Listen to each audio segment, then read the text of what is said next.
तुम्ही पाहताय हवामान अलर्ट हा यूट्यूब चॅनल आणि हा आहे पुढील 3 दिवसाचा म्हणजेच 22 जून, 23 जून आणि 24 जूनचा हवामान अंदाज. तुम्ही पाहताय हवामान अलर्ट हा यूट्यूब चॅनल आणि हा आहे पुढील 3 दिवसाचा म्हणजेच 22 जून, 23 जून आणि 24 जूनचा हवामान अंदाज. सर्वप्रथम मान्सून बद्दल जर पाहायचं गेलं तर हवामान खात्याने 22 जून रोजी इकडे मान्सून रायगड, पुणे, धाराशिव, लातूर, नांदेडकडे पोचलेलं आहे असं अपडेट केलेलं आहे. उर्वरित इकडे सांगली, सिंधुदुर्ग, साताऱ्याकडे पहिल्यांदाच मान्सून पोचलेला होता. पुढील 1-2 दिवसात मान्सून उद्या किंवा परवा मुंबईमध्ये दाखल होईल आणि महाराष्ट्राच्या मध्यापर्यंत येण्याचा अंदाज आहे. सर्वप्रथम जर आजचा हवामान अंदाज पाहायचा गेला 22 जूनचा, तर आज इकडे पालघर, ठाणे, मुंबई, रायगड, रत्नागिरी, सिंधुदुर्ग हे जे जिल्हे आहेत या भागातून तुरळक ठिकाणी मेघगर्जनेसह पावसाचा अंदाज आहे. काही भागात हलका मध्यम सुद्धा होऊ शकतो. त्यानंतर कोल्हापूर, सांगली, सातारा, पुणे, अहिल्यानगर, नाशिक, धुळे, नंदुरबार, जळगाव, छत्रपती संभाजीनगर, जालना, परभणी, हिंगोली, वाशिम, नांदेड हा जो सर्व आहे केशरी कलर मधील जे जिल्हे आहेत या भागातून सुद्धा मेघगर्जनेसह पावसाची शक्यता दुपारनंतर राहील. त्याच्यानंतर हिरव्या कलर मधील जे जिल्हे आहेत या भागातून अमरावती, वर्धा, नागपूर, भंडारा, गोंदिया, गडचिरोली, चंद्रपूर, यवतमाळ, अकोला, बुलढाणा, त्यानंतर इकडे सोलापूर, धाराशिव, लातूर, बीड हा जो पट्टा आहे या भागातून सार्वत्रिक पाऊस नसेल, पण ज्या भागात होईल त्या भागात जोरदार मेघगर्जनेसह पावसाच्या सरी होतील. हा पाऊस सार्वत्रिक नसेल.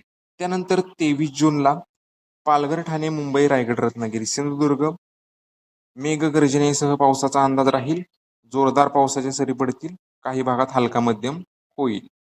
कोल्हापूर, सांगली, सातारा, पुणे, इकडे सोलापूर, धाराशिव, अहिल्यानगरचे दक्षिण भाग, नांदेड, हिंगोली, वाशिम, अकोला, बुलढाणा, यवतमाळ, चंद्रपूर, गडचिरोली, गोंदिया, भंडारा हे जे सर्व जिल्हे आहेत या भागातून थोड्या थोड्या क्षेत्रासाठी मेघगर्जनेसह पावसाची शक्यता राहील. हा पाऊस सार्वत्रिक नसेल. नाशिक, अहिल्यानगर, छत्रपती संभाजीनगर, जालना, परभणी, बीड या भागातून सुद्धा सार्वत्रिक नाही पण बऱ्यापैकी सर्व ठिकाणी मेघगर्जनेसह पावसाचा अंदाज आहे. अमरावती, वर्धा, नागपूर, भंडाऱ्याचे भाग असतील, यवतमाळचा उत्तर भाग असेल या भागात सुद्धा मेघगर्जनेसह जोरदार पावसाची शक्यता उद्यासाठी राहील.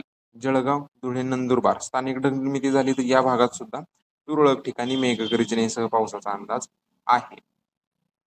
त्याच्यानंतर 24 जूनला काय परिस्थिती राहील तर विदर्भात थोडाफार पावसाचा अंदाज वाढण्याचा अंदाज आहे. इकडे अमरावती, वर्धा, नागपूर, भंडारा, गोंदिया, यवतमाळ, त्यानंतर इकडे नांदेड, हिंगोली, परभणी, जालना, छत्रपती संभाजीनगर हा जो सर्व पट्टा आहे, नाशिकचे पूर्व भाग असतील या भागातून मेघगर्जनेसह जोरदार पावसांच्या सरींचा अंदाज आहे.